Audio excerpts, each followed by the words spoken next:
You're going to get through it. There's no other choice. I mean, you have to do it because there's so many great things that you can accomplish in this world. And I know that, like, even on my worst days, I know that I have purpose. And I think just remind yourself there's someone that you can help. So focus. I don't think I would be doing as well mentally if I wasn't helping others. So I think if you feel like you need some kind of confirmation that you're adding value, volunteer and get involved and become an advocate for someone that can't advocate for themselves.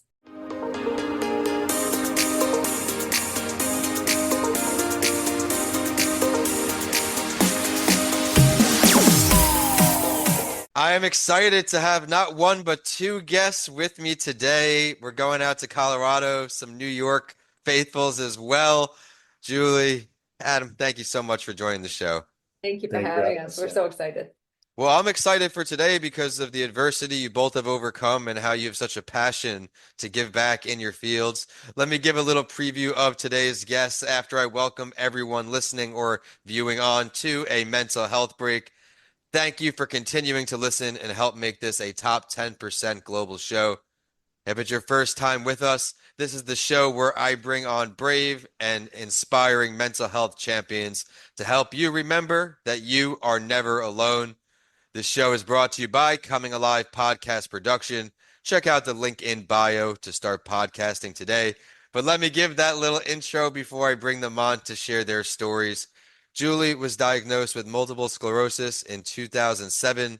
So, pushing through for a while here and following her diagnosis, she made it her mission to educate, advocate, and support others battling chronic illnesses. And I love your resiliency and thank you for sharing your story today.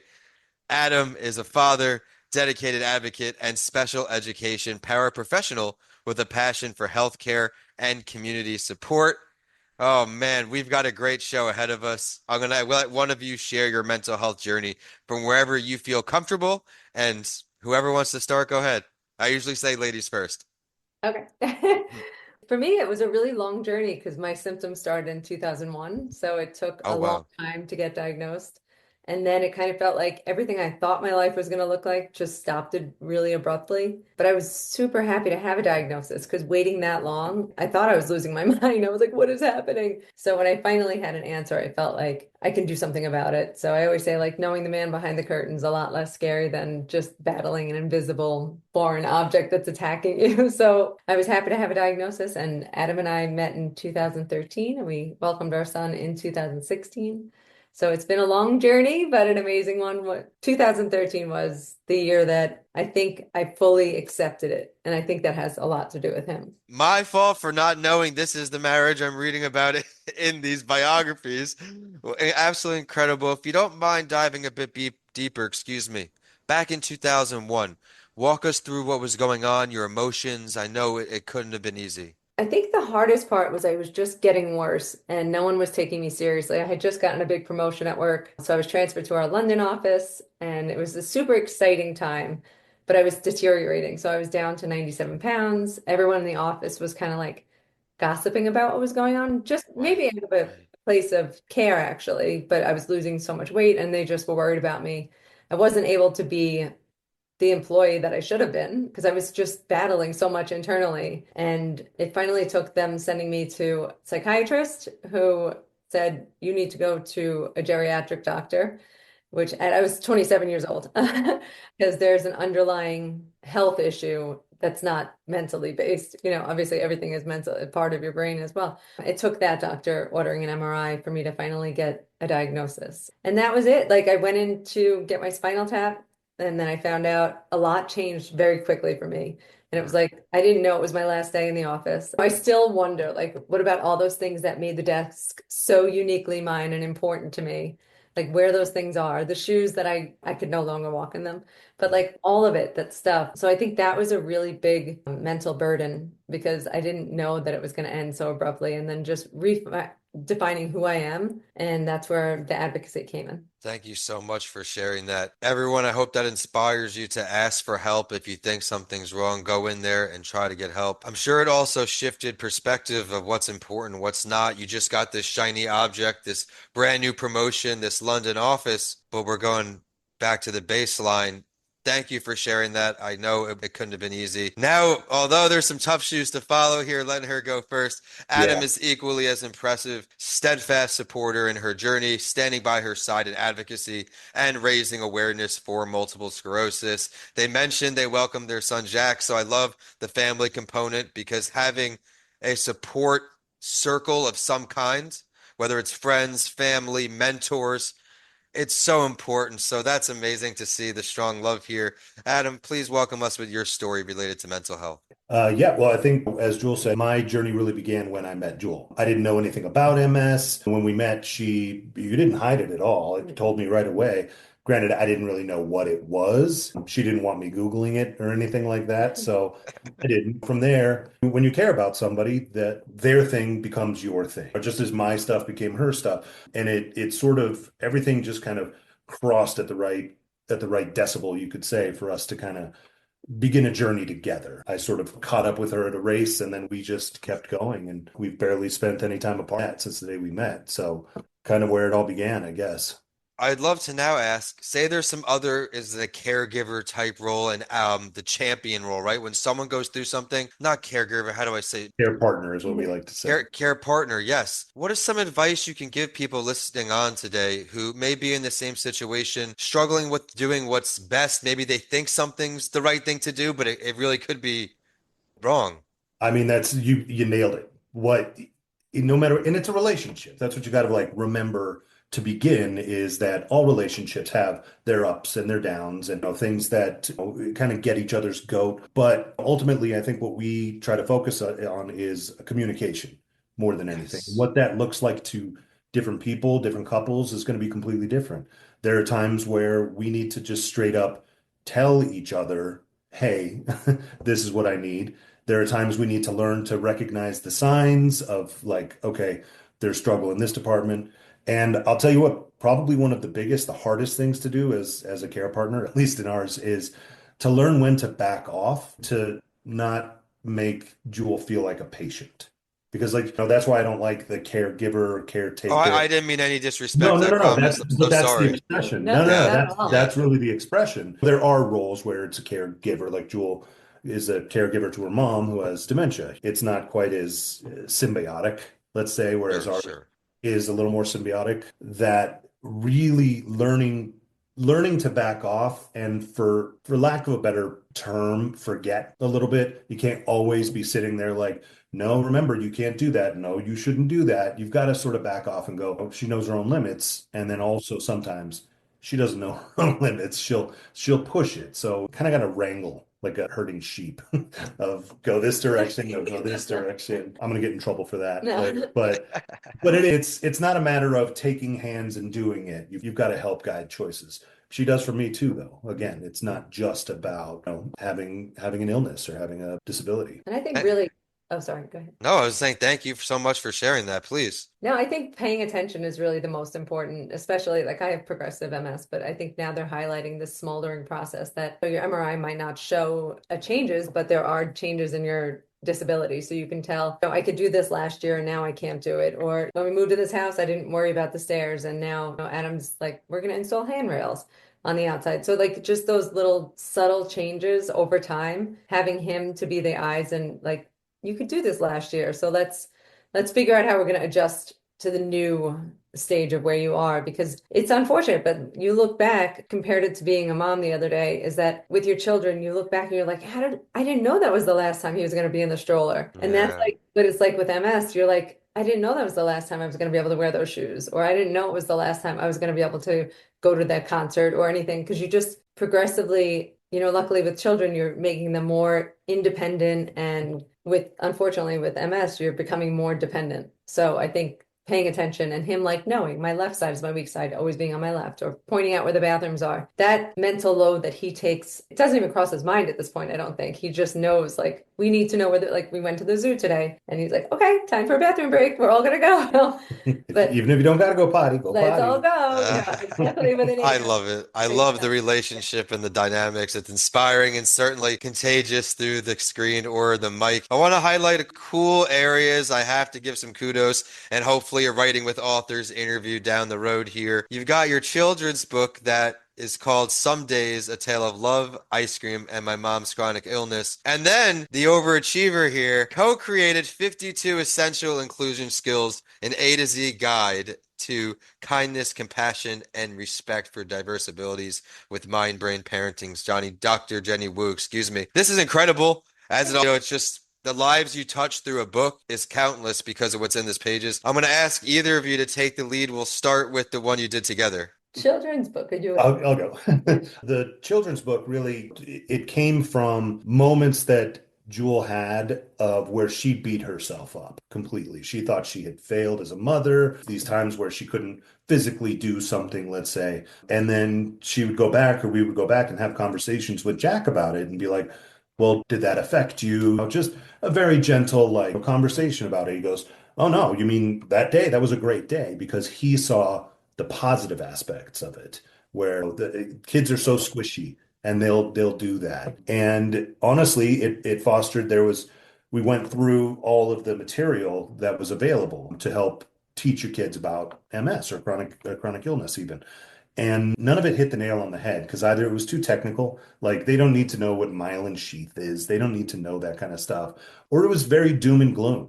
Like, okay, expect your mom to be in a wheelchair and all the stuff. It's like, we don't want that. What the goal was to make them feel like it's going to be okay, and to focus on the now and the positives of it. I absolutely love that, and I'm adding that to the show notes, focusing on the now, and it's so true. Tomorrow isn't promised for anybody, Yeah. right? We have this moment right now. Let's make the most of it. Who's around us? What are we doing with our time? Julie, would you like to add anything? Yeah, I think I'm most proud of it because of the conversations. And I think our children have unskewed vision. So when I go to do a reading at the school and having the discussion, they're all at the end like, I want MS. And I'm like, no, you don't. You definitely don't want Oh MS. my goodness. Like, I think I'm going to get a little bit too much fun. But I think it's in an age appropriate way. And I do hope to continue. I've done it, read to older kids, and they know the severity and they can see the mother struggling to be the best mom that she can. But to younger kids, it's just a mother loving her child. And that's what they need to know. And I appreciate that the kids now, my son, he's in third grade, so he's upstairs, and the kids were like, are you still gonna be able to come? There's stairs. And I'm like, there's an elevator. But if there wasn't, I'm still gonna make my way up there. And Yes. we have to make it all accessible. The playground, they know it's uneven ground. So they look out for me. And I think that's incredible. And all of us have something. You might not be able to see it, but everyone has something going on. So just treat everyone with kindness and we'll be fine. It does foster a very, like, it's palpable that she fostered a community of empathy, but in these kids, and it really did. I am going to put a warning label on the book, though, that read it first before you read it aloud to a kid, because you will cry. So you do not want that moment in front of them, because it's awkward, and I've seen it happen plenty. Well, congratulations on putting this out into the world. I see you're smiling here after the project's done. You're letting people understand things at a better level, and I love how you saw a need for it. You said this can't be what's out there. People can't learn this way. I've got to delve deeper now into these writing aspirations. You also have something, as I just teased, the 52 essential inclusion skills. What motivated you to put that in the world? So it was going to be another book. It was going to be an A to Z guide to chronic illness. And I think the issue with that is there's so many A to Zs now, and it just wasn't standing out as much as I needed it to. So I got to work with this incredibly brilliant, Harvard educated. She has this incredible series, and she was able to work with me on this. And she's extraordinary and has taught me. So I learned more from her. But what I love the most about the cards is they each have like a QR code on the bottom. So it's kind of like Humans of New York, but you go in there and it has 5 simple questions like, tell us about your differences, what do you want the world to know about it, and like, what's a misconception and what brings joy. And none of the things that bring joy are tangible items. It's always friends, family, things that genuinely matter. On your last day on earth, you're not going to care if you have a big house, you're not going to care about the clothes you wore, you're going to care who you're surrounded by. So I love, and I learned so much from the people's stories. When you think as a disability advocate, and I consider myself very involved in the world of disability and different abilities, depending on how you want to define yourself. But I learned so much. I can't believe how much I learned from this project. So I'm very proud of it. And I think it's a good stocking stuffer. No, I'm just kidding. Hey, I love it. Well, everyone, push yourself to achieve new feats. Excuse me. Great to see the smile again on this project. Since this is a mental health break, I want to switch it right back to more mental health. What are one or two things you do to take care of your mental health, whether it's on a daily basis, things you do over the week? Everyone's different. I try to emphasize that. What works for some can't possibly work for everyone. So I try to get one or two tips to pass along to the audience. Whoever wants to start is fine. So I think for myself, with MS, like there's cognitive issues and I worry a lot on that front. So I try every day to do something that I'm learning. So whether it be Duolingo or whatever, read an article of something that I feel like it's really important to try and learn something new every day. It doesn't have to be a long commitment. It could be 5 minutes and you feel like you learned a couple of Italian words and you feel good about yourself, but I think continuing to grow as a person is really important to me, and spending time with Jack and Adam is my mental break from every, there's no amount of pain that this disease can cause. There's nothing that I can't overcome without them. So wherever I go, I don't care what the picture looks like anymore. If it's with a walking stick, it's with a walking stick. I'm going to get through it. But I just need them with me.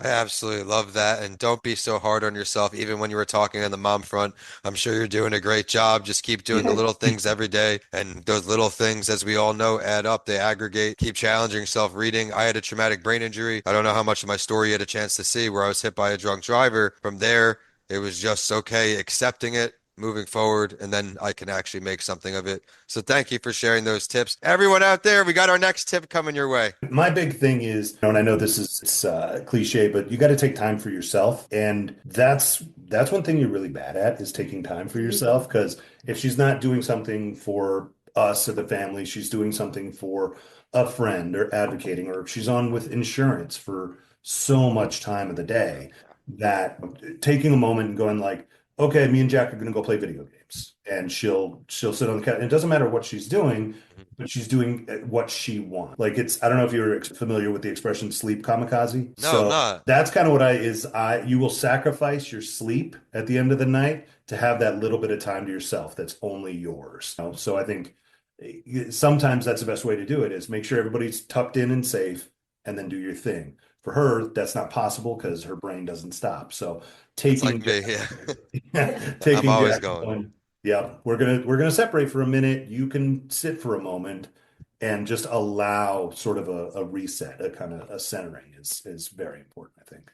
I love that. Do you have nightly routines, the two of you, that when you're winding down for this? I know the power routines are so incredible. For me, the morning routine's the game changer. Can we talk a little bit about your routines? Yeah, we normally do a board game or something like that with Jack N- just to have family time, put our screens Yeah. down and like hang out. And then he reads Jack a book. I go in there and then Jack and I normally do good part, bad part, crazy part about the day, just like recap. Because I'll always be like, oh, it had to be the ice cream. And he'll be like, no, do you remember when we went, had a picnic or did, like we have Yeah. different, we always do that to our children is project what we think they're going to see it. So I love that we have that conversation. And then I normally snuggle up and cuddle with him, and he gets some alone time with his friends and play video games. And, it's just our favorite thing. And it works out really well. And then we meet back in our room, later I'll after. come grab her because that's she'll Yeah. have passed out inevitably, Yeah. but it's good because that's the best sleep she gets is her and Jack sort of talk and collab and drift off and then but yeah, like she said, it's all do the brushing and we read a book up until it's time, I guess. I love it as you wind down. But before I let both of you go, before we find out your contact, where to get those awesome books, I'd love to ask for one piece of advice you can offer one of our fellow mental health champions today who's having a tough time, who's struggling. You're gonna get through it. There's no other choice. I mean, you have to do it because there's so many great things that you can accomplish in this world. And I know that like even on my worst days, I know that I have purpose. And I think just remind yourself that there's someone that you can help. So focus. I don't think I would be doing as well mentally if I wasn't helping others. So I think if you feel like you need some kind of confirmation that you're adding value, volunteer and get involved and become an advocate for someone that can't advocate for themselves. I absolutely love that advice. Everyone, please act on that. Advocate for something, stand for something bigger than yourself. Great advice. And you? I grieve. Allow yourself to grieve. Like you've got to take a minute. Jewel has a thing where she refuses to feel sorry for herself. And then there's one day a year that she will let herself feel sorry for herself. She will break down, she will all that stuff. It's okay to not be okay for a moment. And until you grieve, you're not going anywhere. You're not that advice won't work to just move on ahead. It's go ahead and allow yourself that little funeral every once in a while and then move on. It's a great advice there where we can't be a friend to others and take care of others and have others count on us if we're not counting on ourselves, right? We're not getting some sleep or we're eating McDonald's 3 times a day and candy, right? We're not doing these little things where we know we can improve. For me, it's sunlight when I'm in late in the day and I take a just stand in the sun or sit in the sun, something, open the window, just be in it, and it gives me energy again today. I had a great time connecting with you both. Again, still a little embarrassed. I didn't know you were married in the beginning until Oh, until you No, said you're all it. good. Until you no. said it. No, I'm just playing. But where can we find you both online and where can we find these books as well? Oh, thanks. I am Stam, Stamm on Instagram, and my website is imstam.com. Okay. And you can find us both Well, there. she's the face of it.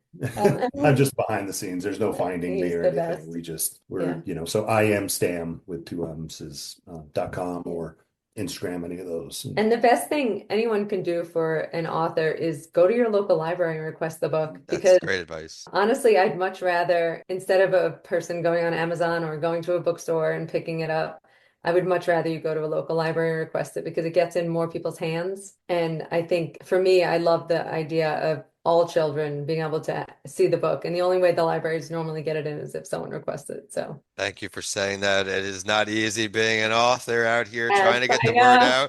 out. When I was writing my first book, I'm all excited. I get the book done. I'm like, oh, there's a second part of this, like marketing it and selling it and Oh, getting yeah. it in front of people. So that's why I really hope you both will join me on Writing with Authors. It's a YouTube show I have, not as popular as this one, but I absolutely love it. It's a little passion project where Oh, I'm in. we have that way you can hold up your book, show people what it looks like. They can hopefully place an order if they like it. And of course, like today with mental health advice, I asked her for some writing advice as well. But everyone, be sure to go say hello to them online, check out their books, and the show is at a mental health break on all podcast platforms. Please like us and subscribe, leave a review, and let our guests know how much you love them. I am Matt Vincent A. Lancey on all social media, YouTube, and my website is vincentalancy.com. Please check out our show sponsor at the link in bio, Coming Alive Podcastproduction.com to start your podcast journey today. But with that, we are signing off from Florida out west to Colorado today. Thank you so much. Thank you so Thank you. much. It's great This meeting was you. awesome. Really great Uh, meeting you. Likewise.